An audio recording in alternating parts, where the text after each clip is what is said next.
Boleh ya. Assalamualaikum warahmatullahi wabarakatuh. Ya ampun, sami sehat sedaya nggih niki. Ya Allah, matur sembah nuwun rawuhipun dateng riki. Mugi-mugi panjenengan sedaya pinaringan sehat. Golkar DPRD Provinsi Jawa Timur Bapak Pranaya Yuda Mahardika SPRID. Selamat malam Sugeng Rawuh Bapak. Alhamdulillah sehat ya Bapak, luar biasa.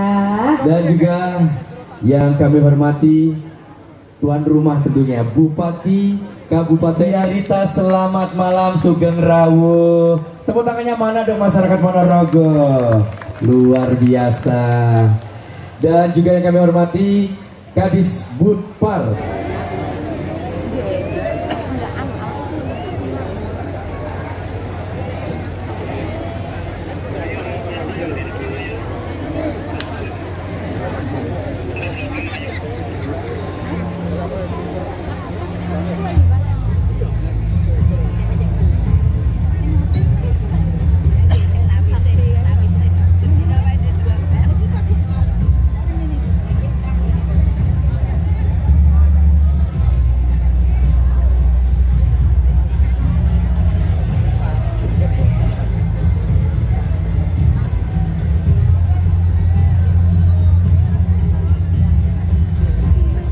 Berikutnya kami persilakan kepada Bapak Ali Mufti untuk dapat menyerahkan gunungan wayang kepada Dalan Ki Cahyokuntadi sebagai tanda dibukanya Festival Budaya Mataraman Wayang Kidulan.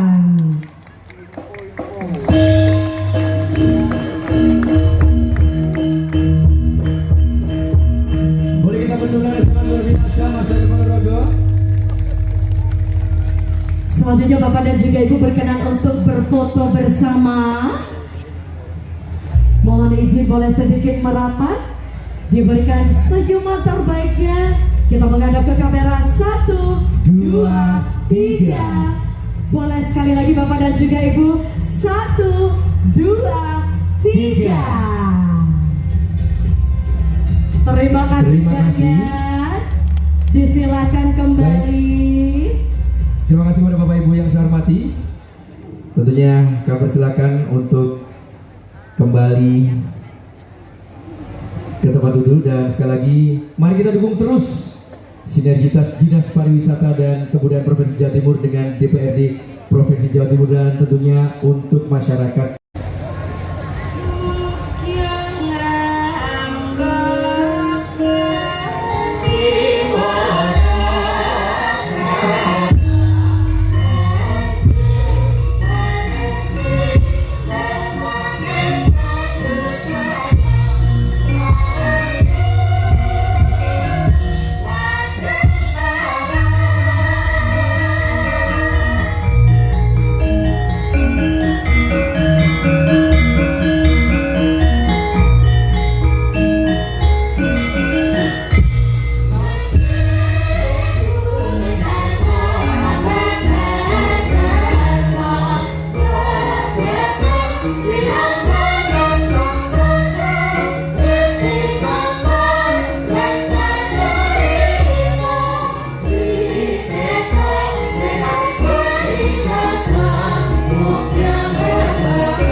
Yudha hiles mangsa kala amlat Takudira jagat kebak sambat tangis kali besing wengis Kumara kinebut dewane Angkaka wis akeh korbaning para senopati ratu satriya pendhita handukap Bratayuda dina kaping 16 Pandhawa Kurawa nyabrang getih payudan Tegal Kurusetra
Prabu Sri Bathara Kresna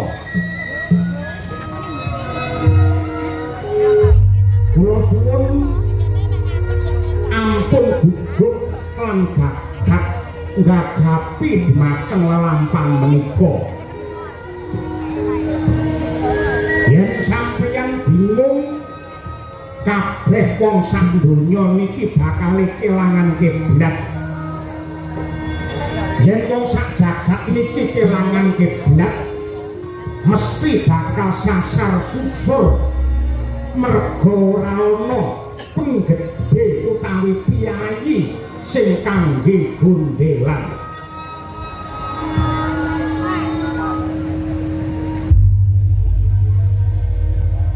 Pramadewan ingsun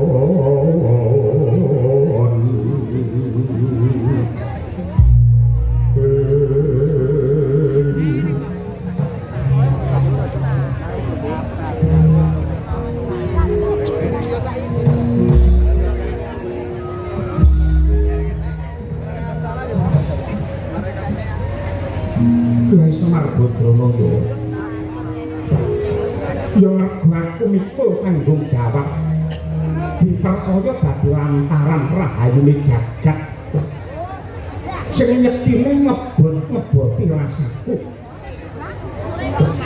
wiwit aku ditetepake dadi Pamong Agung Kresna diwisuda mangka dadi Pamong Agung nalika Pandhawa nganakake sesaji Raja Suya biyen parandene ngati seprene tansah gagal anggenku ngendhakake marang kamurkan mligine kawingsane para Sata Kurawa satemah dina iki pecah perang gedhe Baratayuda Jaya Binangun ingkang nuwuhake pangorbanan nyawa sing semono akehe kakang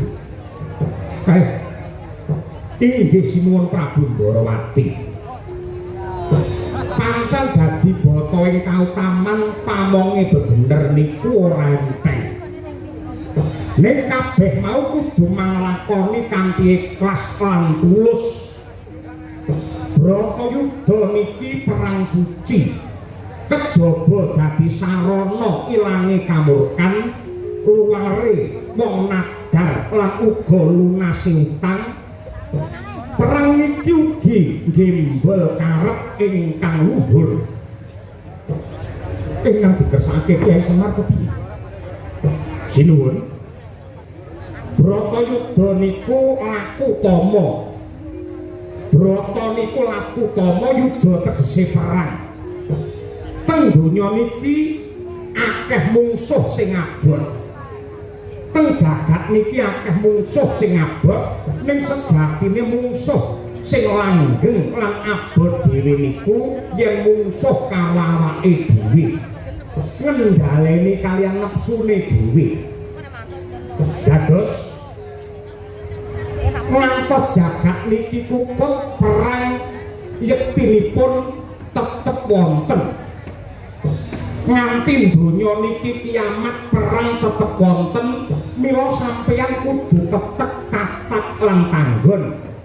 Merga sing dienteni wong sak donya niki mung kridane Sang Pamong Agung anggone magita-gita ngendhaleni peperangan kanggo ngrubuhake nepsu srakah sing nguwasani jiwane para manungsa.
Wani Sintru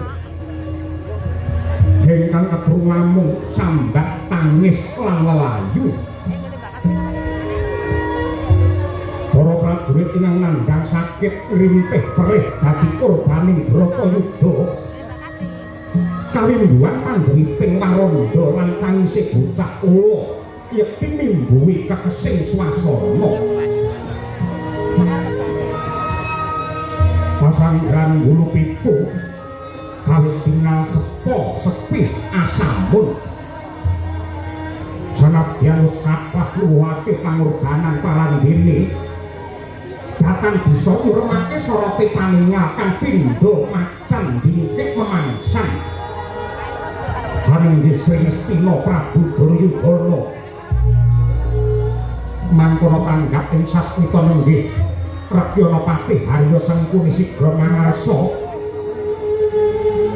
budidaya mrih lejar ingkang nedhen nandhang wigena.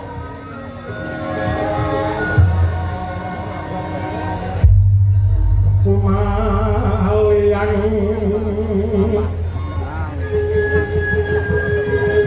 lokoking kabyupengangin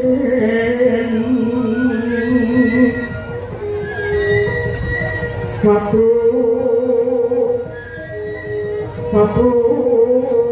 parani lingkan poro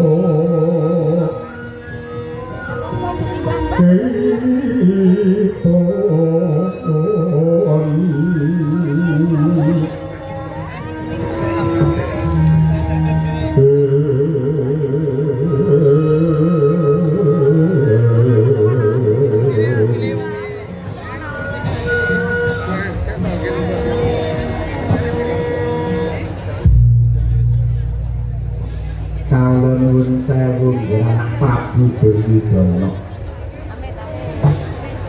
monggo laturi paring dawuh supados ingkang paman poso jenar saged amatrapaken diri anak Prabu. Paman Patih Harya Sengkuni kados pundi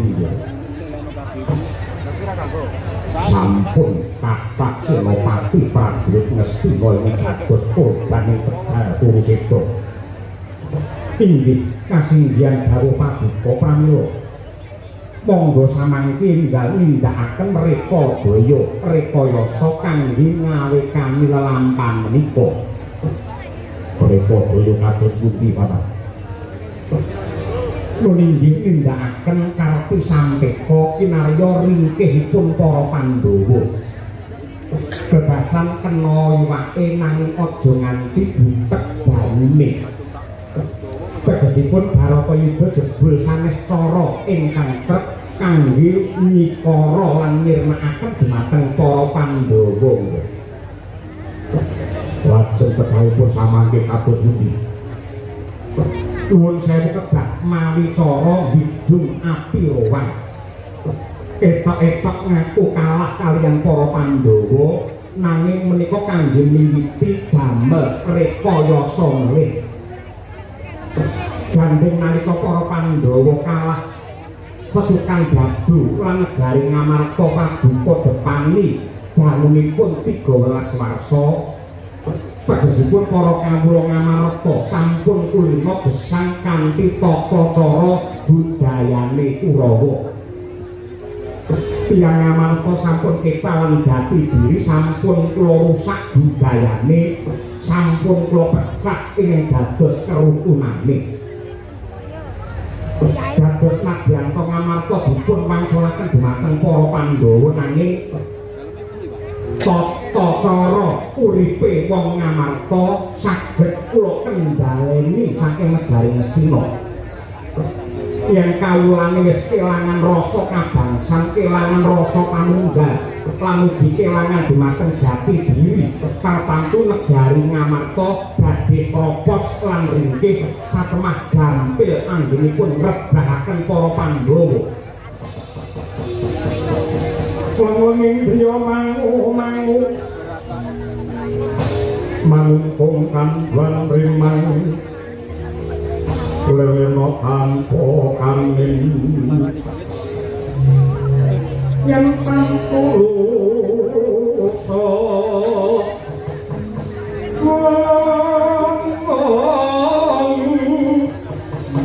mengko sang Hyang Utama mangkono Srinang Alendra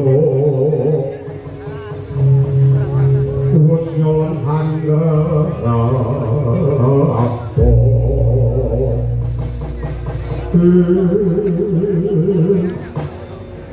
paman patih ayo sembunyi kados pundi kula percaya tentunya niki boten wonten wong sing pinter lan sugih akaluke ngungkuli panjenengan nanging sampun kados sumpah Duryudana ora sudi kula teluk kaliyan para Pandhawa sampeyan bakal nindakake rekayasa Rekadaya niku mung padu-padune arep endo saka jejibran dinten iki kula boten butuh rekayasa nanging kula butuh senopati kang wani korban jiwa raga kangge ngreksa dhumateng kawidalanipun negari Ngastina ngibarake geni paman Sentuni ingkang ngurupaken dadining perang Bratayuda kula wani netepaken Bratayuda dadi menika karana manut kaliyan sampeyan sasampunipun Bratayuda kelampahan lan kathah nuwuhaken pangorbanan sampeyan arep selak saka sesantenan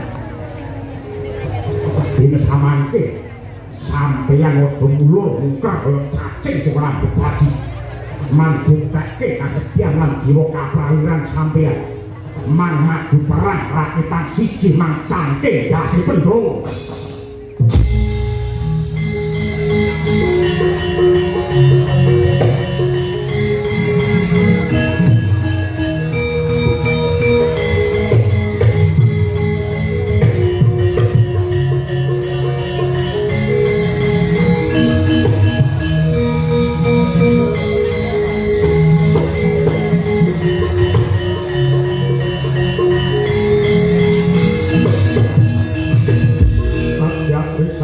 kirang rinang kula kinempet-tempet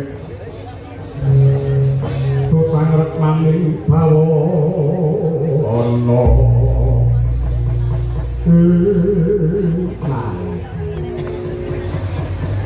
madyanto kados sinambring gelat jantung kula nanging kula rumaos marem dene palungguhan samangke sampun pikantuk pengasih lan ugi kapitayan saking Anggil Duryudana nggih kula badhe ngekti ngalaken lelabetan kula dhateng negari Ngastina pramila saking menika Bratayuda dinten ingkang kaping 16 sanes sinten-sinten ingkang dados senopati kejaba wong plasa Jenar Sengkuni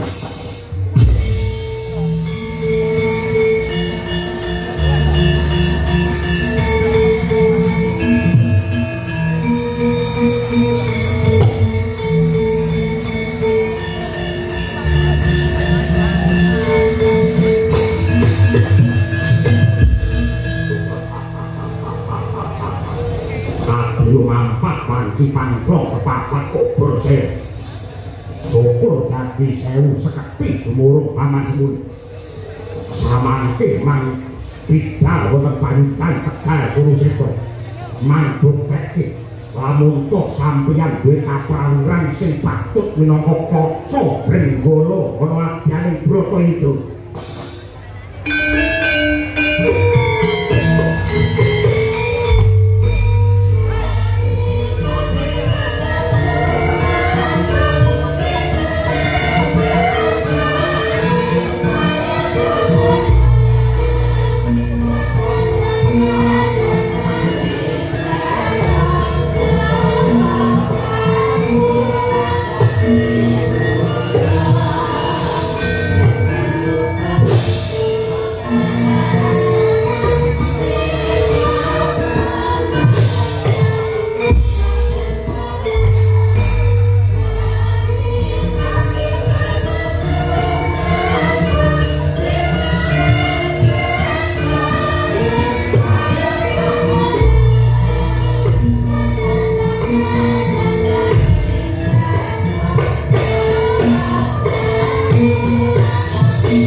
sak mangkum yung hambrangan kati karunani kaswose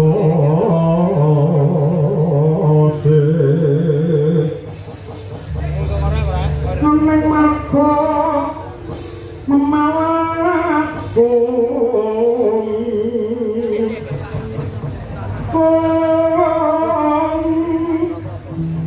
Krisang konto wasat mojo leng-leng lalu hanulati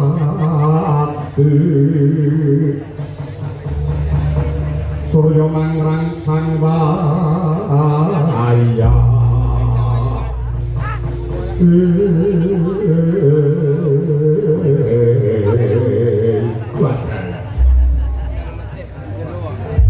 Iwang sukswa diluwih uga paring pepayung pring panjenengan ingsun garwaku sing ndak tresnani Gendari bojoku sing ayu dhewe Gendari ngomong-ngomong timbal dengan adawa kakang Adipati Destarata saka Gajah Loya aku merintah lawan kowe supaya nuntun lakune Destarata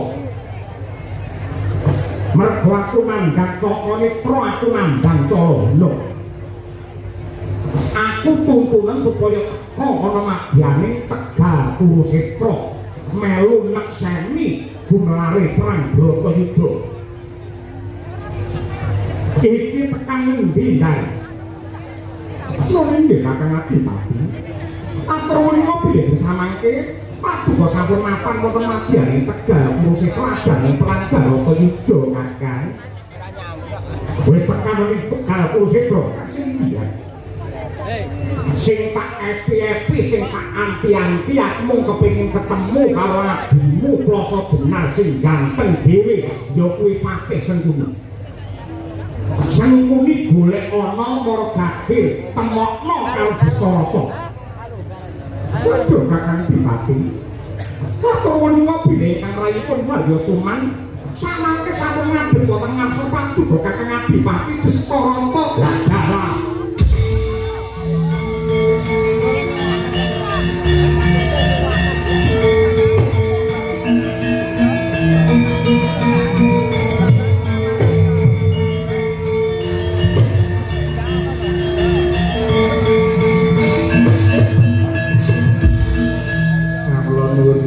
kakang Adipati Destarata kalilan ingkang rayipun Harya Suman ngaturaken sembah pangabekti mawon tuwang pundi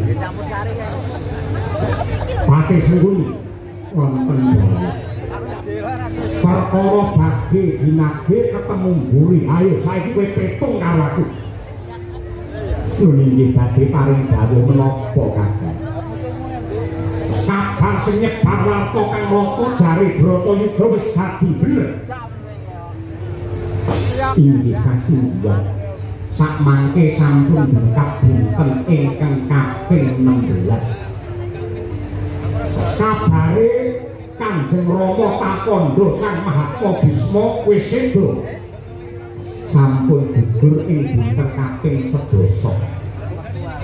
kabare meneh ya kuwi anakku Panggak Sidursasana ya wis mati sampun pejah dipun sirnakaken dening Werkudara Ratu Ngawangga Karna Basusena Resi Durna kabare wis gugur sampun Narendra Mandaraka Prabu Salya ya wis sedo sampun ing atase wis akeh senopati sing gugurna madyaning Bratayuda Patih Sengkuni sing urip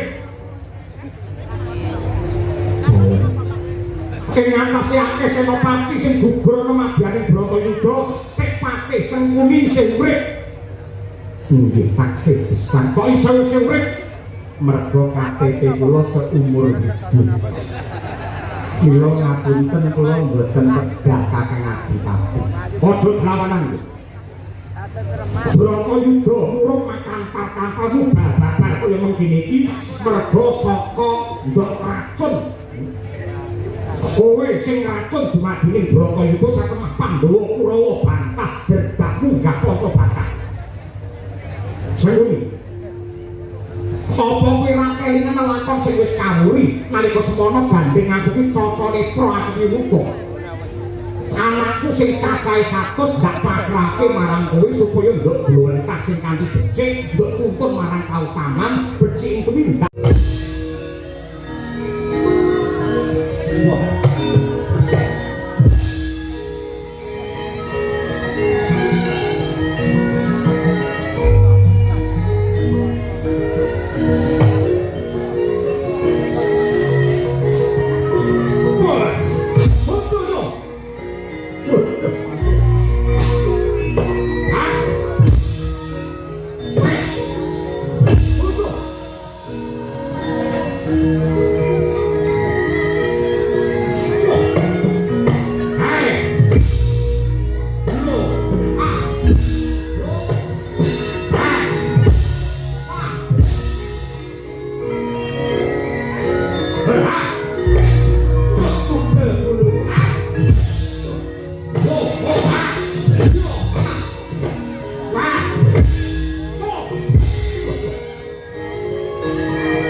Lho.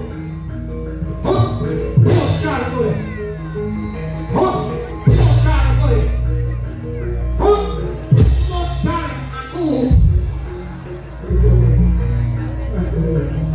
Mati. Nah.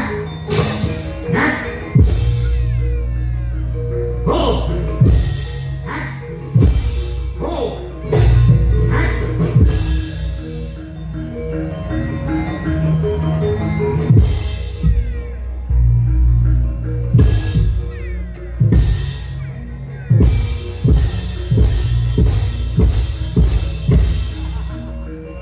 Tenan apa tenan? Apa-apa gue.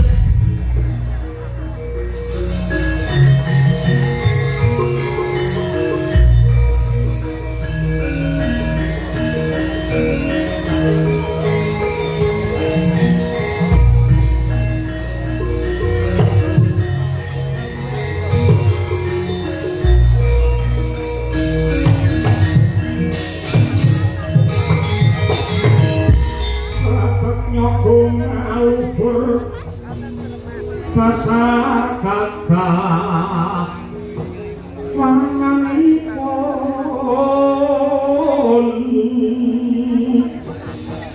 Kanjeng Sri Nopati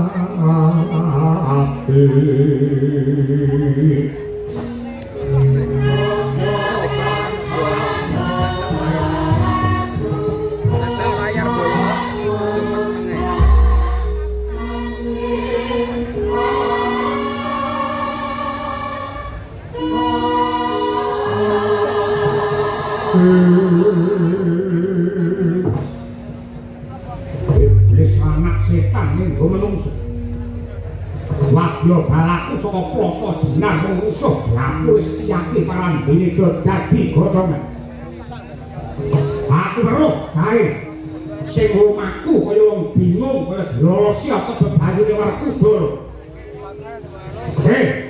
Werkudara dina iki dina pungkasamu ngadeg ana ngarsane Bathara Yama dipati bakal cemplunge ning nyoman sawangan Prabu Gajaksa sakubani neraka bala kakon borot padumu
Tigdaya wong Sekti Mandraguna wong Ampung.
Kowe aja gembelo sirahmu aja ngendel-ngendelke. Nadyan to wis bisa mateni senopati prajurit Ngastina pirang-pirang. Nek kowe adu arep karo Prabu Gajaksa ora bakal ana menangi. Janji wae kedhepake kokok getihmu rambut derajat apa?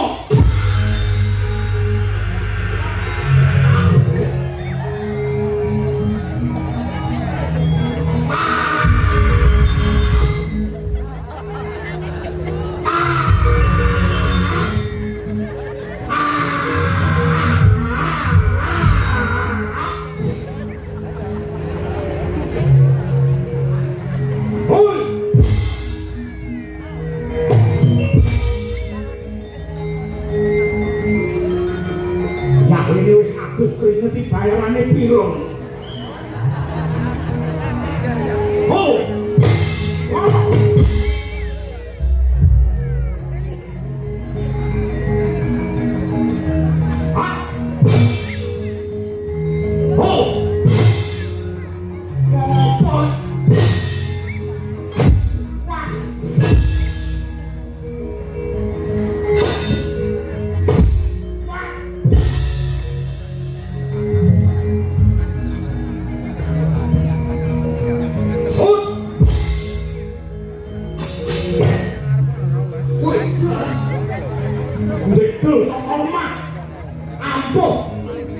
Buriku sumur Mas. Sumur Satria Madangkara Brahma Kumbara. Brahma Sumur Brahma Kumbara. Iki kakane si pedang setan sing jenenge Mantili. Duwe pedang setan nyatane Tigdaya bisa ngalahake sing jenenge Lasmini. Nadyan Lasmini kedanan karo aku. Brahma karo Lasmini padha karo dalange karo Sindengkesi. Apa men karo bangsa kaya ngono kuwi cekel lamut lairmu bareng karo radio ya sak batrene Mas. Wah.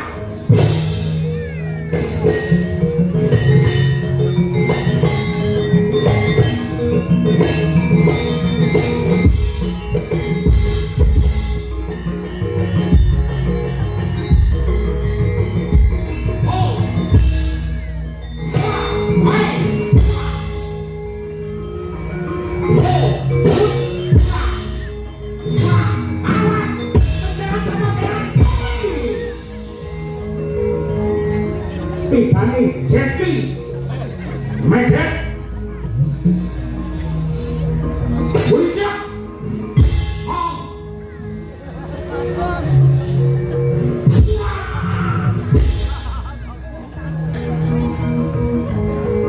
Woi, preman Sumarata. Aku yang tukang narik yang pasar. Anaknya hilang nyawamu. Suramrata, Jayamrata, rebutan aku. Sanyu Kamara, sakit muri. Ampian kaya wong dono, rebutan kaya menjangan mati. Ora bakal digrek uluku salondo. Maju para ngaso, lakon mati dening kowe, aku. Maju para ngaso, lakon mati dening kowe, aku. Wale mati dening aku, kowe. Pancen tak balik. Aku perang buku bunuh diri. Bek ngono, mati bangun ngomong ya doyak gak kredit. Bongkong mbok wis. Pateni kerat pancen ngono. Oh. Gendi. Gendi. Sira. Ping 3, gendi kowe kok ping 3. Yo. Lah. Pecah. Lapomo. Hah? Pecah. Lapomo. Pisan kas. Sikar siap. Ora apa-apa. Ampun tenang kowe. Gandeng kowe sekti Mandraguna tak dongake dadi ratu ing Glegek Dukun Gang Kaloka besok mati entuk swarga. Aku njaluk pamit. Gusti. Aku kantong kowe lunga. Ngapa? Iku adate mungsuh tak antem tanganku tengen. Pecah sirai meletik polone sikar rapat sing dadi bathoke. Cangkemmu aja ngono kuwi ta. Ngantem gak ngantem meden-medeni mungsuh. Hah? Pecah. Wah ampun tenan. Pindungkas. Oh. Pecah. Sangkas. Pecah.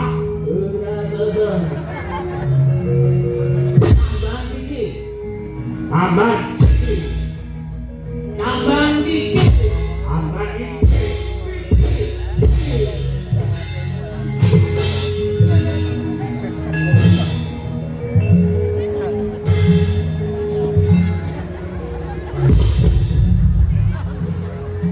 Yang itu lu beda yang ini. Oh.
Aku njaluk ngapura, aku ngaku kalah Werkudara, aku ngaku kalah. Kakang Gajaksa iki piye Kakang? Mongko adate Werkudara yen ngandhak musuhe tangan kiwa tengen, mesti bakal aku karo kowe didu sirah padha sirah. Cangkemmu aja milikne. Didu tenakake ngerti didu hang eleke didu ala kalah.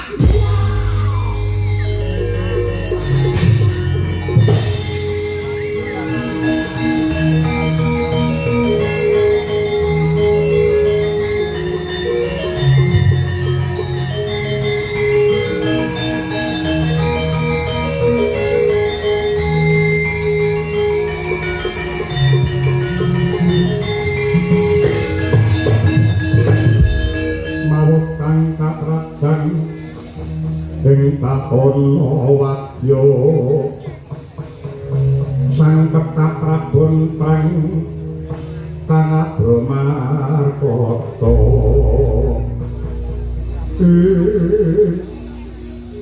ngrembyak kakean cacah yoga kakean jiwa wadya bala saka plasa jenar kakeng kok ing pangsa daya bayani domlinjani klebu adiku sakloron gajak sosoro basanta ndak domo-domo tak gul-gulke parandene malah pecah sirahe kaya mengko mergo kakrajan kridane Werkudara Werkudara jan gembilo sirahmu sawangen Senopati Agung Ngastina Patih Harya Sengkuni kowe menang karo Harya Sumenak sembah sak cindera bangmu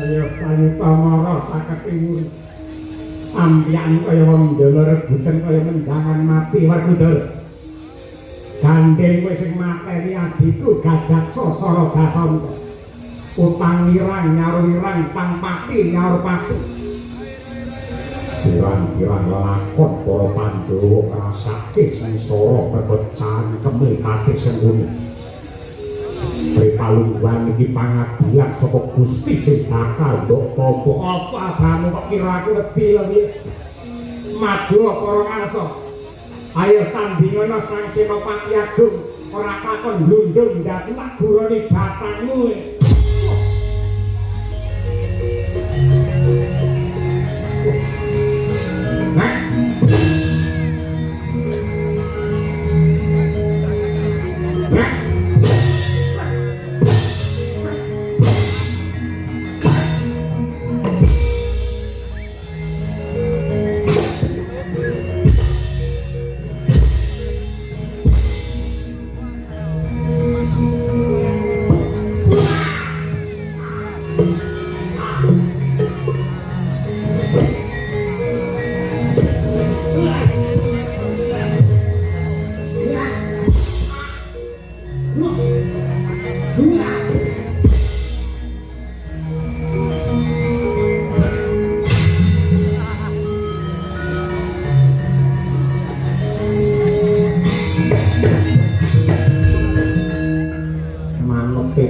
Sengkuni mesti mati nyatane sawangen ora mati aku isih urip mergo saben-saben aku mati mesti tak golekne korek tak sumet meneh terus ngerokok kedal-kedul sawangen Werkudara kowe kecilik Sengkuni isih urip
Putra Nur Pakai Sengkuni Pripun Widoyo ngikat-ngikati kok saged saben-saben tak tibani kuku Pancanaka modal kali urip meneh Pakai Sengkuni niku yo tek nolong petek mula kuwi nganti aku bingung kami gila musuh karo Patih Haryo Suman lajeng sak mangke kersanipun bapakmu kon rene bapak sinten Pak Sukron Suwondo itu bapakmu Semir kon rene saniki yo lah niki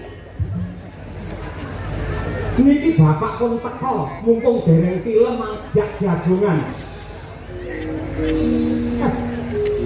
Ugat sapunika men pripun Gus Bar pripun Sengkuni ngetat-ngetapi tak tibani kuku Pancanaka modal bali urip meneh tulungane wong lawas mesti ngerti pengapesane Sengkuni kudu dikapake tidak kula pirsanane rumiyin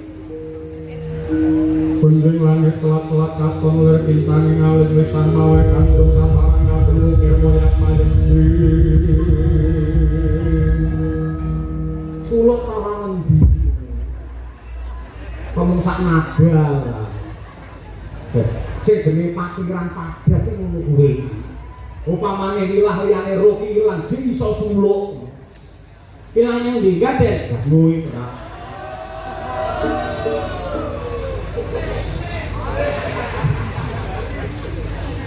Ndara Bima apa kula tak matur nggih jenengan kemutan apa mboten nalika jenengan taksih lare nalika semanten rebutan Lengatala kagunganipun Sang Resi Abiyasa Lengatala kala kangge rebutan Pendolan Kurawa satemah kutah wonten ing Brambah nalika semana para Pendolan Kurawa padha bingung Pakai Sengkuni nika tanggak ing sasmita ngerti yen Lengatala kutah lajeng Sengkuni gulung wonten ing Brambah dados awake Sengkuni nika wiwit saka pucuk rambut nganti jempol sikil sedaya kawratan Lengatala kalepetan Lengatala mongko dayane Lengatala lamun awak niki klepetan Lengatala ora bakal tegas gaman apa wae yen perlu gawan kayangan gaman Suralaya ora bakal bisa tumama napa malih mung kuku Pancanaka Sengkuni nika ora iso mati akan tetapi ada sebagian tubuh Sengkuni yang tidak terkena minyak talam. Opo? Mang rada ndimpluk. Mene iki. Yang kambing. Ada sebagian yang tidak terkena minyak talam. Wonten sanes kejawi bubur yopo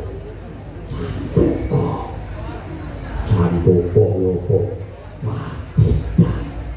wadidan yopo silit waton geniku mati bani kuku Kacamata wonton kliwon legi maton nggih niku mang tibane kuku sampean pek Sengkuni ora mati kula mang seneni mau